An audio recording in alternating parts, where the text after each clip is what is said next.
नमस्कार, मैं हूं विशाल यादव। जिन्हें कभी अछूत कहा जाता था, शूद्र और नीच कहा जाता था, आज वो लोग बड़े बड़े पदों पर आसीन हैं। जस्टिस बी आर गवई ने राष्ट्रपति द्रौपदी मुर्मू का नाम लेकर के देश को ये बता दिया है कि हम अछूत नहीं बल्कि हम भी देश के नागरिक हैं। दोस्तों, बात यह है कि आज जस्टिस बी.आर. गवई ने राष्ट्रपति द्रौपदी मुर्मू की जमकर तारीफ की। आज ऐसा लग रहा है कि जस्टिस बी.आर. गवई और राष्ट्रपति द्रौपदी मुर्मू एक साथ आ गए हैं। दोस्तों, ये सरकार नहीं चाहती है कि राष्ट्रपति द्रौपदी मुर्मू और सीजीआई एक साथ आ जाएं, जिससे कि सरकार की मनमानी पर अंकुश लगाया जा सके। हम सभी लोगों को मालूम है कि देश की दो बड़ी महान शक्तियां एक अदालत में और एक देश में राष्ट्रपति के तौर पर जानी जाती है। हम सभी लोगों को मालूम है कि आज देश की सबसे बड़ी अदालत का सबसे बड़ा जज अर्थात जस्टिस बी.आर. गवई सीजीआई हैं, जो कि एक दलित समाज से आते हैं, एक बौद्धिक जज हैं, और राष्ट्रपति द्रौपदी मुर्मू आदिवासी समाज से आती हैं। यानी कि वो समाज जो हमेशा हाशिए पर रहा, दबा कुचला रहा, अछूत माना गया, आज उसी समाज की एक महिला देश की राष्ट्रपति है। यह देश के लिए गर्व की बात है। बात वो अलग है दोस्तों कि राजनीति से प्रेरित होकर राष्ट्रपति द्रौपदी मुर्मू पर कई बार कई सवाल पूछे गए।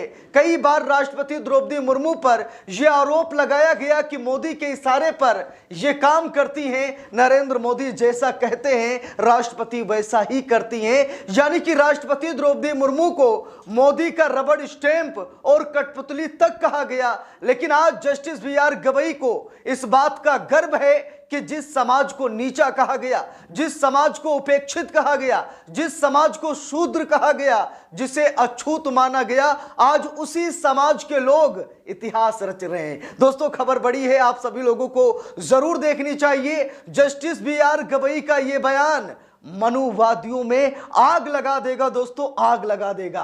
बात यह है कि जस्टिस बी.आर. गवई कह रहे हैं कि मैं अछूत नहीं बल्कि इस देश में एक नागरिक के तौर पर पैदा हुआ हूं, लेकिन इस समाज के पाखंडवाद ने, पाखंडियों ने हमें अछूत बताया, हमें शूद्र बताया, हमें हमारे अधिकार छीन लिए, हमें बोलने की आजादी नहीं दी। दोस्तों, इसीलिए हर मंच से जस्टिस बी.आर. गवई बाबा भीमराव अंबेडकर साहब का ही राग लापते हैं और बार बार जस्टिस बी.आर. गवई कहते हैं कि अगर मैं जज बन पाया हूं तो ये बाबा साहेब की देन है, और अगर आज मैं देश की सबसे बड़ी अदालत का सबसे बड़ा जज बना हूं यानी सीजीआई बना हूं तो ये भी बाबा भीमराव अंबेडकर साहब की देन है। दोस्तों, यहां पर देखिए खबर सामने आ गई है।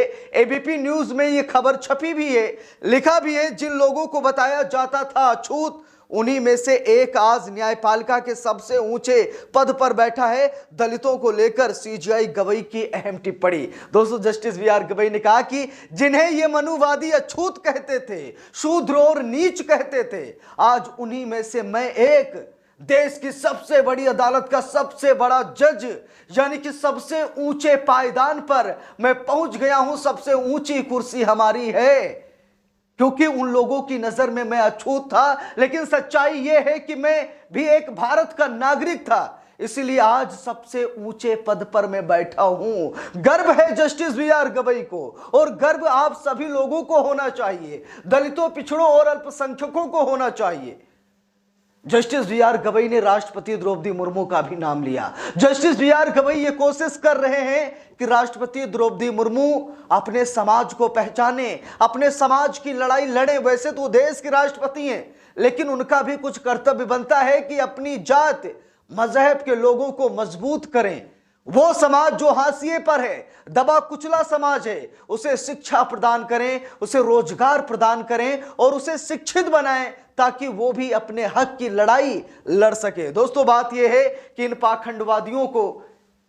पाखंडवादियों का एक ही इलाज है शिक्षा। जिस दिन आप शिक्षा अपना लेंगे, ये पाखंडवाद खत्म हो जाएगा, क्योंकि ये पाखंडी कहानियां बताते हैं और इन पाखंडियों की कहानियों में आकर हम सभी फंस जाते हैं, इसीलिए तो इनके गुलाम बन जाते हैं। लेकिन जब आप शिक्षा को अपना लेंगे तो इन मनुवादियों को लात मार देंगे, मैं गारंटी के साथ कह रहा हूं। दोस्तों, यहां पर देखिए क्या कहा जस्टिस बी.आर. गवई ने। Justice B R. गवई ने कहा कि मैं 1960 में पैदा हुआ था। मैं 1960 में पैदा हुआ था। डॉक्टर अंबेडकर के हमें छोड़कर जाने के लगभग 4 साल बाद यानी 4 साल बाद मैं पैदा हुआ जब बाबा भीमराव अंबेडकर साहब की मौत हो गई थी।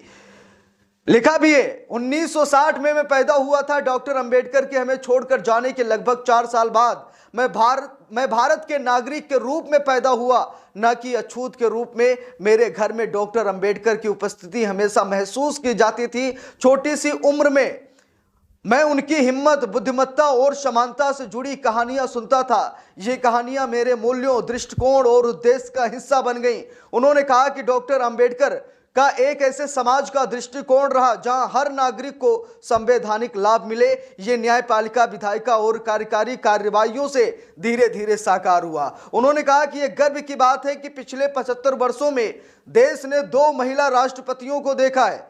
अब हमारे पास एक ऐसी महिला राष्ट्रपति द्रौपदी मुर्मू हैं जो समाज के सबसे हाशिए पर रहने वाले आदिवासी क्षेत्रों का प्रतिनिधित्व करती हैं। देखिए, जस्टिस बी.आर. गवई ने राष्ट्रपति द्रौपदी मुर्मू का भी नाम लिया। Justice B R. गवई ने कहा कि राष्ट्रपति द्रौपदी मुर्मू आज बड़े पद पर आसीन हैं और वो उस समाज से आती हैं जो समाज हाशिए पर है, दबा कुचला समाज है, जिसे बोलने की आजादी नहीं है। आज उस समाज की महिला अगर देश की राष्ट्रपति बनी है तो ये बाबा भीमराव अंबेडकर साहब के संविधान की देन है। आज हाशिए पर रहने वाला समाज इतिहास रच रहा है जो कि मनुवादियों को राश नहीं आ रहा है। देखिए, यहां पर लिखा भी है, भारत के मुख्य न्यायाधीश CJI भूषण रामकृष्ण गवई ने दलित समाज को लेकर बेहद अहम टिप्पणी की है। उन्होंने कहा कि जिन लोगों को लाखों साल पहले अछूत बताया जाता था, आज उसी समाज का एक व्यक्ति न्यायपालिका के सबसे ऊंचे पद पर बैठा है। Justice B R. गवई भारत के सर्वोच्च न्यायिक पद पर आसीन होने वाले दूसरे दलित और पहले बौद्ध न्यायाधीश हैं। मुख्य न्यायाधीश ने कहा, अर्थात जस्टिस बी.आर. गवई ने कहा कि कई दशक पहले भारत के लाखों नागरिकों को अछूत कहा जाता था। उन्हें बताया जाता था कि वे अपवित्र हैं। उन्हें बताया जाता था कि वो जाति विशेष के नहीं हैं। उन्हें बताया जाता था कि वे अपने लिए नहीं बोल सकते। लेकिन आज हम यहाँ हैं जहां उन्हीं लोगों से संबंधित एक व्यक्ति देश की न्यायपालिका के सर्वोच्च पद पर आसीन होकर खुलकर बोल रहा है। कितनी बड़ी बात है। Justice B R. गवई आईना है, आइडल हैं।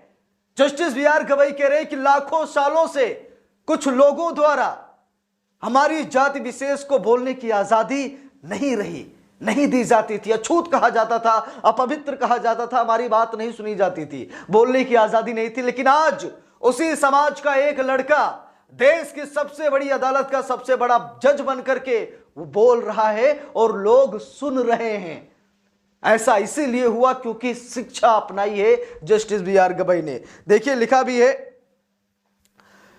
Justice B R. गवई ने साफ साफ संकेत दे दिया है कि आप सभी लोग शिक्षा को चुनिए, शिक्षा अपनाइए। मनुवादियों से अगर लोहा लेना है तो शिक्षा बहुत जरूरी है। इस पूरे मामले पर आप सभी लोगों की क्या राय है कमेंट करके जरूर बताइएगा। वीडियो को लाइक शेयर, अगर चैनल पर नए हैं सब्सक्राइब करके सपोर्ट कीजिएगा। मिलते हैं दूसरी वीडियो में, तब तक के लिए बहुत बहुत धन्यवाद।